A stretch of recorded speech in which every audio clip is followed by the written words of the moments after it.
हाँ तो नमस्कार साथियों, बहुत बहुत स्वागत है आप सभी का हमारे YouTube चैनल में। और आज के इस वीडियो में मैं आप सभी लोगों को बताने वाला हूँ कि संस्कृत में अनुवाद कैसे करते हैं। बहुत सारे विद्यार्थियों को ये होता है, ये बातें मन में आती है कि संस्कृत जो होता है बहुत ही ज़्यादा डिफिकल्ट सब्जेक्ट होता है, जो कि बहुत सारे विद्यार्थी को समझ में नहीं आता है। तो मेरे दोस्त, संस्कृत से घबराने तथा भागने की जरूरत नहीं है, बल्कि उस पर टिके रहने की जरूरत है और सही जानकारी मिलने की जरूरत है आप सभी को। और अगर आपको सही जानकारी जब मिलेगा और आप सही तरीके से संस्कृत को पढ़ने और सीखना समझेंगे, तब जाकर के आपको न संस्कृत से भय लगेगा न डर लगेगा। तो वही मैं आप सभी लोगों को आज बताने वाला हूं कि संस्कृत में अनुवाद किस तरीके से किया जाता है। तो आइए हम लोग शुरू करते हैं कि संस्कृत में अनुवाद किस तरीके से किया जाता है, कैसे किया जाता है। तो सबसे पहले मैं आप सभी से कहूंगा कि कहते हैं कि असफलता एक चुनौती है, इसे तुम स्वीकार करो। असफलता एक चुनौती है, इसे तुम स्वीकार करो, और क्या कमी रह गई देखो और सुधार करो। जब तक न हो सफल तुम नींद चैन को त्यागो, यूं ही रण का मैदान छोड़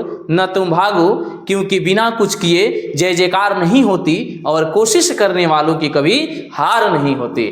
तो ये हाँ मेरे दोस्त, आज के इस वीडियो में हम सभी जानने वाले हैं कि संस्कृत में अनुवाद कैसे करते हैं। तो चलिए हम लोग शुरू करते हैं कि संस्कृत में अनुवाद किस तरीके से किया जाता है, क्या वो नियम होता है, कैसे हम लोग संस्कृत में अनुवाद करना सीखेंगे। तो चलिए हम संस्कृत में अनुवाद करना सीखने से पहले सबसे पहले ये जो बात आ रही है, जो मैं आपको बार बार बोल रहा हूँ कि अनुवाद, तो मैं आप सभी को बताऊंगा कि अनुवाद होता क्या है और अनुवाद के बारे में हम लोग समझेंगे कि अनुवाद किसे कहते हैं। तो मेरे दोस्त यहाँ पर ध्यान देंगे, अनुवाद के बारे में हम लोग जानने और पढ़ने का प्रयास कर रहे हैं। तो देखिए, अनुवाद को इंग्लिश में हम लोग कहते हैं ट्रांसलेशन। क्या बोला जाता है? ट्रांसलेशन बोला जाता है, ठीक है।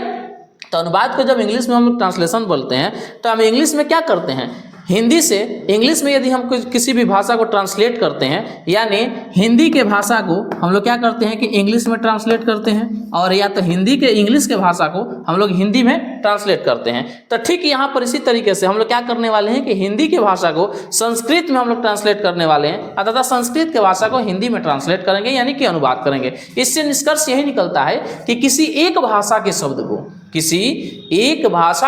को दूसरी भाषा के शब्द में बदल देना, यानी परिवर्तित कर देना ही आपका अनुवाद कहलाता है। किसी एक भाषा के शब्द को दूसरे भाषा के शब्द में बदल देना, परिवर्तित कर देना ही अनुवाद कहलाता है। तो आइए अब हम लोग शुरू करते हैं। तो यहाँ पर हम लोग क्या सीखने वाले हैं, अंग्रेजी से हिंदी या इंग्लिश से हिंदी? नहीं मेरे दोस्तों, आज हम लोग सीखने वाले हैं संस्कृत से हिंदी में अनुवाद किस तरीके से किया जाता है, तथा हिंदी से संस्कृत में अनुवाद किस तरीके से किया जाता है। तो चलिए हम लोग शुरू करते हैं कि संस्कृत से हिंदी में अनुवाद किस तरीके से किया जाता है। तो देखिए, संस्कृत से हिंदी में अनुवाद जब हम लोग बनाना सीखते हैं, तो सबसे पहले हम उसका नियम पढ़ते हैं कि नियम क्या होता है और किस तरीके से संस्कृत से हिंदी में अनुवाद किया जाता है। तो देखिए, उसका नियम जो दिया गया है कि कर्ता जिस पुरुष और जिस वचन की होगी, क्रिया भी उसी पुरुष और उसी वचन की करते हैं। यानी कहने का तात्पर्य क्या है? कहने का तात्पर्य यह है कि कर्ता यदि आपका प्रथम पुरुष एक वचन का होगा, तो क्रिया भी आपकी प्रथम पुरुष एक वचन की होगी। यहाँ तक आप सभी को अभी कुछ समझ में नहीं आया होगा कि क्या होता है, यानी क्या हम बोल रहे हैं। आप वीडियो के अंत तक बने रहिए, और मैं वादा करता हूँ आप सभी से कि आपको संस्कृत बिल्कुल मैं समझा करके जाऊँगा और सिखा करके जाऊँगा। तो यहाँ पर आप सभी देखिए, नियम पढ़ेंगे कि कर्ता जिस पुरुष और जिस वचन की हो, क्रिया भी उसी पुरुष और उसी वचन की होगी। यहाँ पर 2-3 बातें आ रही है मेरे दोस्त। पहले आ रहा है कि कर्ता, उसके बाद से आ रहा है पुरुष, वचन, क्रिया। तो इन सारी बातों को यदि हम समझ जाएंगे, तो समझने के बाद से फिर हमको संस्कृत में, समझिए कि संस्कृत का अनुवाद बनाने में तथा अनुवाद समझने में कोई दिक्कत नहीं होगी। तो आइए हम शुरू करते हैं, और सबसे पहले हम लोग ये जानेंगे कि कर्ता होता क्या है, यानी कर्ता के बारे में हम लोग समझेंगे। तो देखिए, कर्ता क्या होता है। कर्ता हम कहते हैं कि जो काम को करता है या फिर काम करने वाले को हम लोग कर्ता कारक कहते हैं। जो काम को करता है या फिर काम करने वाले को कर्ता कारक कहते हैं। तो चलिए हम लोग समझते हैं उदाहरण के तौर पर कि कर्ता क्या होता है। जैसे हम कहते हैं कि राम पढ़ता है, यहाँ पर आप सभी ध्यान देंगे कि राम पढ़ता है। इस वाक्य से मेरे साथियों एक प्रश्न कीजिए कि कौन पढ़ता है? कौन पढ़ता है? आपका जो उत्तर आएगा कि राम पढ़ता है, तो राम क्या हो जाएगा आपका? ये कर्ता कारक हो जाएगा। क्या हो जाएगा? कर्ता कारक हो जाएगा। यहाँ पर मैं एक और आपका वाक्य लिखता हूँ कि मोहन हमेशा पटना जाता है। मोहन हमेशा पटना जाता है। यहाँ पर ध्यान दीजिए, मोहन हमेशा पटना जाता है। तो इस वाक्य से कौन लगा करके प्रश्न कीजिए कि कौन हमेशा पटना जाता है। कौन हमेशा पटना जाता है। जो आपका उत्तर आएगा वही क्या हो जाएगा, कर्ता कारक हो जाएगा। तो कौन हमेशा पटना जाता है, तो यहाँ पर बात आएगा कि मोहन हमेशा पटना जाता है। ये प्रश्न ये बनेगा कि मोहन हमेशा पटना जाता है, तो मोहन क्या हो जाएगा, आपका कर्ता कारक हो जाएगा। आशा करता हूँ कि आप सभी कर्ता कारक क्या होता है तथा कर्ता कारक की पहचान किस तरीके से करते हैं, क्या वो शैली होता है जिससे आप कर्ता कारक की पहचान कर सकते हैं और तथा कर पाते हैं। तो आशा करता हूँ, उम्मीद है कि आप सभी को ये जरूर समझ में आया होगा कि कर्ता की पहचान आप कैसे करते हैं। अब बात आती है मेरे दोस्त क्रिया की। किसकी बात आती है, क्रिया की जब बात आती है तो क्रिया को हम लोग समझेंगे क्रिया होता क्या है। ठीक है, तो किसी भी वाक्य में काम का करना या होना समझा जाता है उसे हम लोग क्रिया कहते हैं। किसी भी वाक्य में काम का करना या होना समझा जाता है उसे हम लोग क्या कहते हैं, क्रिया कहते हैं। तो आइए हम लोग जानने का प्रयास करते हैं उदाहरण के तौर पर कि क्रिया क्या होता है। आमतौर पर मेरे दोस्त अक्सर आप लोग देखे होंगे कि ऐसा कह दिया जाता है कि जिसके अंत में ना देखिए वो क्रिया होता है। जैसे पढ़ना, लिखना, उठना, चलना, हंसना, रोना, दौड़ना, खेलना इत्यादि सारे शब्दों के अंत में ना आ रहा है तो अक्सर ये बोला जाता है या फिर कह दिया जाता है कि आप जिस के अंत में ना देखिए वो क्रिया होता है। लेकिन ये बात मेरे दोस्त 100% सही नहीं है। लेकिन ये भी बात सही है कि जो भी क्रिया होता है उसके अंत में ना जरूर होता है, लेकिन ये बात बिल्कुल सही नहीं है कि जितना जिस शब्द के अंत में ना हो वो क्रिया ही हो। ये बात बिल्कुल सही नहीं है। अब कैसे सही नहीं है, जैसे एग्जाम्पल के तौर पर मैं आप सभी को यहाँ बता रहा हूँ। जैसे एक एग्जाम्पल लिया जाता है अपना, क्या हो गया, अपना। चूंकि ये क्रिया नहीं है, इसके अंत में ना है तो ये क्रिया नहीं है, इसको क्रिया नहीं कहेंगे। ये आपका हो गया सर्वनाम शब्द। ये कौन सा शब्द है, ये है आपका सर्वनाम शब्द है। अब देखिए, अब आगे एक और एग्जाम्पल लेते हैं। जैसे कि आपका यहाँ पर हो गया पटना, क्या हो गया, पटना।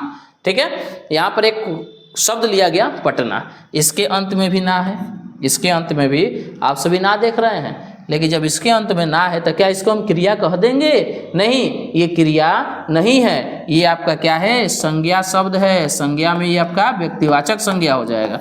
ठीक है, एक और चीज़ लेते हैं जो हमको 2-3 साल पहले बहुत परेशान किया हुआ था 2020 के आसपास, जिसका नाम है कोरोना। इसके अंत में भी ना है, इसके अंत में भी ना है ना, तो क्या हम इसको क्रिया बोलेंगे, नहीं, ये क्रिया नहीं है। ये एक बीमारी का रोग, ये एक डिजीज का नाम है, यानी यह क्या है, एक रोग है। ठीक है, अब एक और चीज़ हम लेते हैं। जैसे एक जगह का नाम है लुधियाना, ध्यान देंगे, लुधियाना, इसके अंत में भी ना आ रहा है तो हम क्या इसको कहेंगे कि ये क्रिया है, ये क्रिया नहीं है। और आजकल लगन का दिन चल रहा है, आप सभी खा रहे होंगे एकदम पूरा भर पेट, है ना, पूरा एकदम टेंट में पूरा एकदम जा करके बढ़िया से खींच रहे होंगे लोग, है ना। तो एक चीज़ यहाँ पर देखेंगे, उसमें क्या आपको दिखाई देता है, तो एक दिखाई देता है आपका समियाना, समियाना, इसके अंत में भी तो ना है, तो क्या इसको हम क्रिया कहेंगे, नहीं, ये क्रिया नहीं है। तो ये बात 100% सही नहीं है कि जिसके अंत में आप ना देखिए उसको क्रिया कह दीजिए। क्लियर है आप सभी को? अगर आप सभी को समझ में आ रही हो तो वीडियो को लाइक ज़रूर करेंगे तथा इस वीडियो को शेयर ज़रूर करेंगे ताकि आपके दोस्त भी इस वीडियो को देख करके उसका लाभ उठा सकें। तो चलिए अब हम शुरू करते हैं इसके अगला पॉइंट, यानी अगला जो टॉपिक है। तो आशा करता हूँ कि आपको कर्ता और क्रिया जरूर समझ में आया होगा। अब चलिए इसके बाद से हम देखते हैं पुरुष की बात करते हैं। किसकी बात करते हैं? पुरुष की बात करते हैं। यहाँ पर ध्यान देंगे, पुरुष की जब बात करते हैं तो संस्कृत की बात हो तो या फिर हिंदी की बात हो तो पुरुष की जो संख्या होती है वह 3 होती है। कितनी होती है? 3 होती है। और वह 3 में जो होती है वह होता है आपका प्रथम पुरुष, मध्यम पुरुष और उत्तम पुरुष। प्रथम पुरुष, मध्यम पुरुष और उत्तम पुरुष। अब बात आती है वचन की कि वचन कितनी होती है। तो संस्कृत में वचन की जो संख्या होती है वह होता है आपका एक वचन, द्विवचन और बहुवचन। एक वचन, द्विवचन और बहुवचन। वचन की संख्या 3, एक वचन, द्विवचन और बहुवचन। आगे हम लोग देखते हैं, आगे जो दिया गया है कि यहाँ पर जो कि संस्कृत में अनुवाद बनाने के लिए कुछ ऐसे शब्द जो होते हैं जो कि काफ़ी ज़रूरी होता है जिसको हमको समझना। जैसे देखिए यहाँ पर आप देखेंगे कि सह दिया गया है, तौ दिया गया है, ते, तोम, युवाम, यूयम, अहम, आवाम, वयम।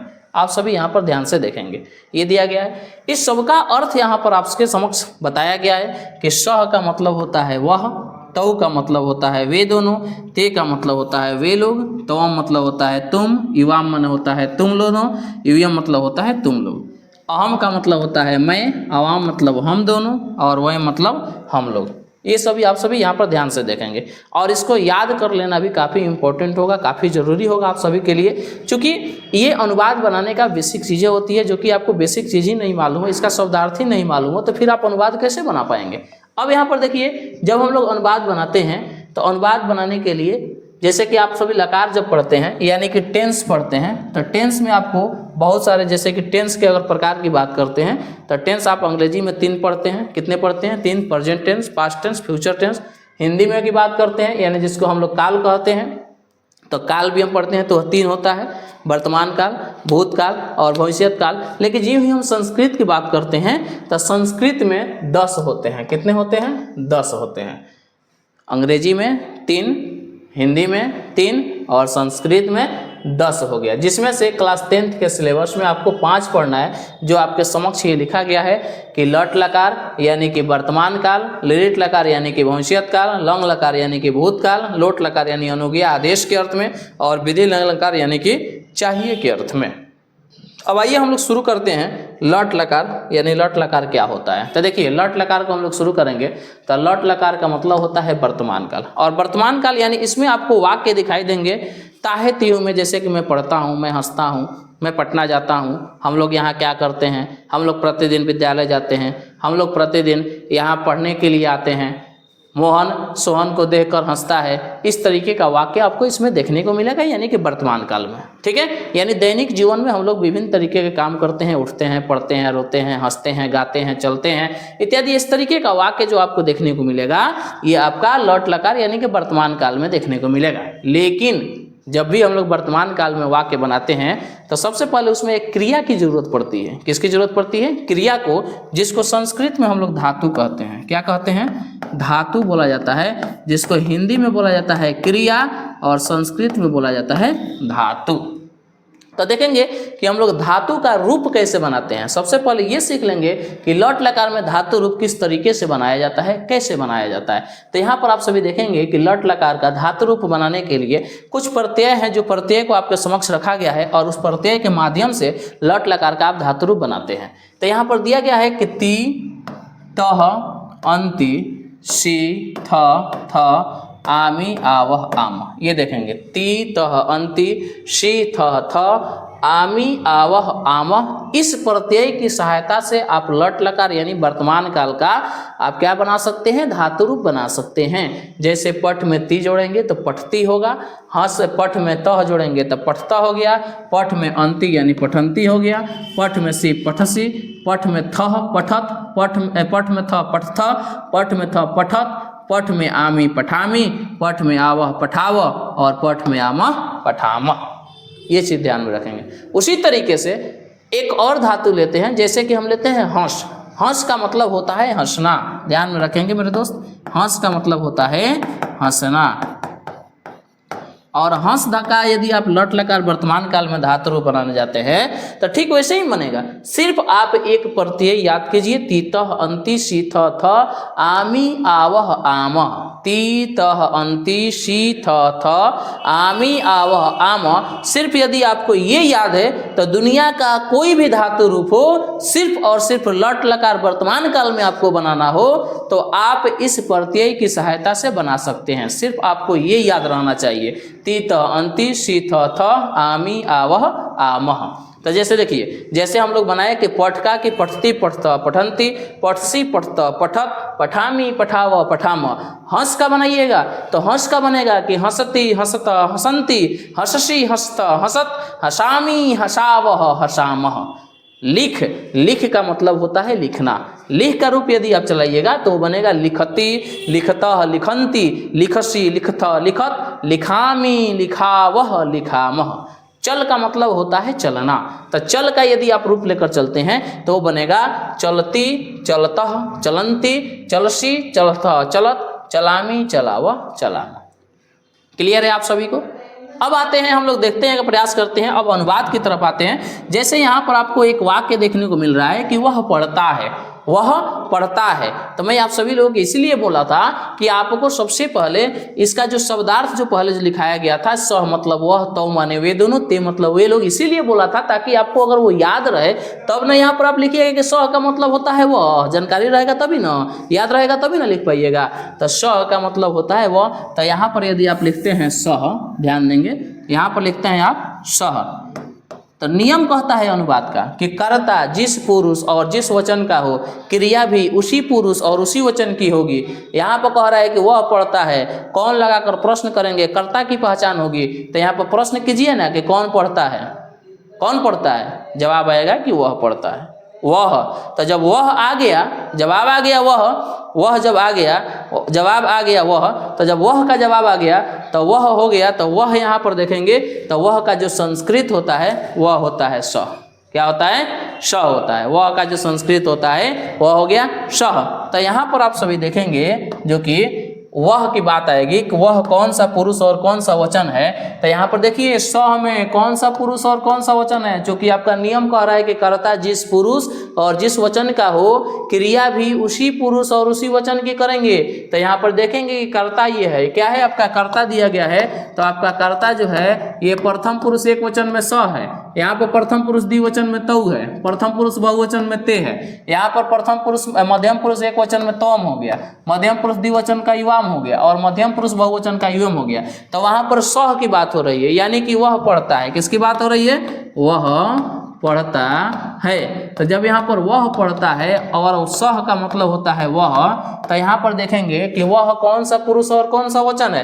तो वह यहाँ पर आपका प्रथम पुरुष एक वचन है। तो जब वह आपका प्रथम पुरुष एक वचन है तो इसीलिए आपका यहाँ पर बनेगा क्रिया भी जब आपका रहेगा तो वो प्रथम पुरुष एक वचन का ही रहेगा, यानी पढ़ता है तो हो जाएगा आपका सह पठति, वह पढ़ता है। ठीक है। उसके बाद से यहाँ पर है कि मैं पढ़ता हूँ। क्या हो गया? मैं पढ़ता हूँ। तो मैं का आपका संस्कृत क्या होता है? तो मैं का संस्कृत आप सभी देखिए कि मैं का संस्कृत क्या दिया गया है। तो आप सभी देख सकते हैं कि यहाँ पर जो मैं का संस्कृत है वो है क्या है? अहम है। क्या है? अहम है। मैं का संस्कृत अहम है। तो अब देखेंगे कि अहम का पुरुष और वचन क्या है। आप सभी देखेंगे कि अहम का जो पुरुष और वचन क्या दिया गया है। अहम का पुरुष और वचन, तो अहम का पुरुष और वचन देखिए, तो देखिए यहाँ पर जो अहम दिया गया है, पुरुष और वचन क्या है? तो उत्तम पुरुष के सामने है और एक वचन के सामने है। तो जब अहम आपका उत्तम पुरुष एक वचन है तो इसीलिए इसके साथ जो आप क्रिया जो लगाइएगा वह उत्तम पुरुष एक वचन का ही लगाइएगा, यानी उत्तम पुरुष एक वचन, यानी कि पठामी। तो हो जाएगा अहम पठामी, यानी कि मैं पढ़ता हूँ। ठीक उसी तरीके से वे लोग पढ़ते हैं तो वे लोग का संस्कृत होता है ते। क्या होता है? ते होता है। वे लोग का संस्कृत होता है ते। ते मतलब होता है वे लोग। अच्छा, पढ़ते हैं तो ते आपका हो जाएगा प्रथम पुरुष बहुवचन का, इसीलिए इसका जो क्रिया भी लगेगा वो प्रथम पुरुष बहुवचन का ही लगेगा। तो ये हो जाएगा ते पठन्ति, यानी वे लोग पढ़ते हैं ते पठन्ति। और यहाँ पर कुछ वाक्य लिख रहे हैं, जैसे राम और श्याम, राम और श्याम पढ़ते हैं, राम और श्याम पढ़ते हैं। देखिए राम और श्याम पढ़ते हैं तो यहाँ पर हो जाएगा आपका रामः च श्यामः, राम च श्यामः। और चूंकि यहाँ पर राम एक नाम हो गया और श्याम एक नाम हो गया, एक और एक दो गो नाम हो गया तो द्विवचन की बात हो गई। तो जब कर्ता द्विवचन का हो गया तो क्रिया भी द्विवचन का देंगे, यानी राम च श्याम, ये हो जाएगा आपका पठतः। आप देखेंगे वहाँ पर दिया गया होगा पढ़ धातु जो बनाया गया होगा, तो वहाँ पर आपको पठतः जरूर देखने को मिलेगा। तो देखिए यहाँ पर प्रथम पुरुष द्विवचन में पढ़ता दिया है, तो आप सभी यहाँ पर देख सकते हैं। ठीक है। अगर आप सभी चाहते हैं कि आप सभी को इसी तरीके का वीडियो मिले तो मिलते आप सभी इस वीडियो को लाइक कीजिए तथा चैनल पर बने रहिए। Thank you, thanks for watching my video.